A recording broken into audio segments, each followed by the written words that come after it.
हमारे पास बहुत सारी क्वेरीज आती हैं जिसमें कि हमें अपनी स्कैल्प की फ़ोटोज़ भेजते हैं पेशेंट और हमसे पूछते हैं कि इस कंडीशन में मेरा क्या हो सकता है। वो जनरली ग्रेड 7 वाले पेशेंट्स होते हैं। ग्रेड 7 जो कि लास्ट स्टेज होती है मेल पैटर्न बॉल्डनेस की, जिसमें कि अगर आपने देखा हो कि सिर्फ पीछे के वाले बाल रह जाते हैं, यानी कि जो डोनर एरिया होता है ये रह जाता है, बाकी पूरा स्कैल्प आपका खाली होता है।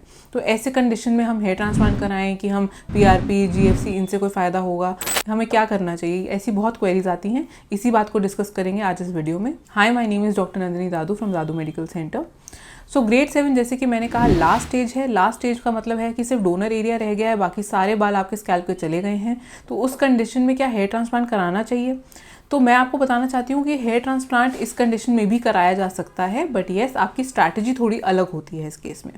वो स्ट्रैटेजी आपकी डिपेंड करती है कि आपके डोनर एरिया अभी भी कितने ग्राफ्ट्स दे सकता है। अगर आपका डोनर एरिया अभी भी इतना एनरिच्ड है कि वो मुझे 4500 या 5000 ग्राफ्ट्स दे सकता है, तो मैं उसको स्ट्रैटेजिकली प्लेस करूँगी। अगर वो मुझे सिर्फ 3500 ग्राफ्ट्स दे सकता है या 4000 ग्राफ्ट दे सकता है, तो मेरी अलग स्ट्रैटेजी होगी।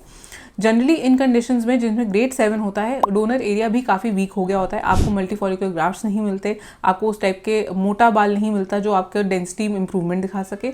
हमेशा प्लान करते हैं या हम आपको समझाते हैं कि बेस्ट स्ट्रैटेजी जो है वो ये है कि अगर हमें 3500 to 4000 ग्राफ्ट्स मिल रहे हैं तो हम आपकी हेयरलाइन टू मिड स्कैल्प बहुत अच्छी तरीके से कंस्ट्रक्ट कर सकते हैं। एक पूरी फ्रेश हेयरलाइन बनाना यहाँ से लेके यहाँ तक, और उसमें टेम्पल्स क्रिएट करना, और मिड स्कैल्प तक यानी कि इतनी चौड़ाई तक आपके ग्राफ्ट्स को क्लोज पैकिंग करना ताकि हाई वॉल्यूम डेंसिटी रहे आपके आगे वाले स्कैल्प पे, वो हम करते हैं। इसमें ये होता है कि आपका लुक हमेशा के लिए चेंज हो जाता है। लुक जो कि बहुत इंपॉर्टेंट है, जो आप फोटोग्राफ्स खींचते हैं या आप कहीं पर भी जाते हैं तो डेफिनेटली आपका जो फ्रंट लुक होता है चेहरे का, वो आपका चेंज हो जाता है with this kind of strategy, जिसमें कि हम 35 to 4000 ग्राफ्ट्स आपके मिड स्कैल्प टू हेयरलाइन में लगाएंगे। दूसरी कंडीशन ये है कि कुछ लोग होते हैं कहते हैं नहीं हमें हेयरलाइन नहीं चाहिए, बस पूरा स्कैल्प भर दीजिए। तो उस कंडीशन में ये भी है कि हम उनको ये भी समझाते हैं कि फिर दूसरा तरीका ये है कि जितने भी ग्राफ्ट्स 4000 हैं या 5000 हैं या 4500 हैं, उनको हम पूरे स्कैल्प पे फैला देंगे। लेकिन उससे क्या होगा कि आपके सिर्फ एक इल्यूजन क्रिएट होगा कि स्कैल्प पे बाल हैं, ना वो डेंसिटी उतनी अच्छी देंगे, ना वो वैसा लुक देंगे, ना आपको शायद कभी लगे कि मैंने हेयर ट्रांसप्लांट कराया तो मुझे कोई फ़ायदा हुआ कि नहीं हुआ।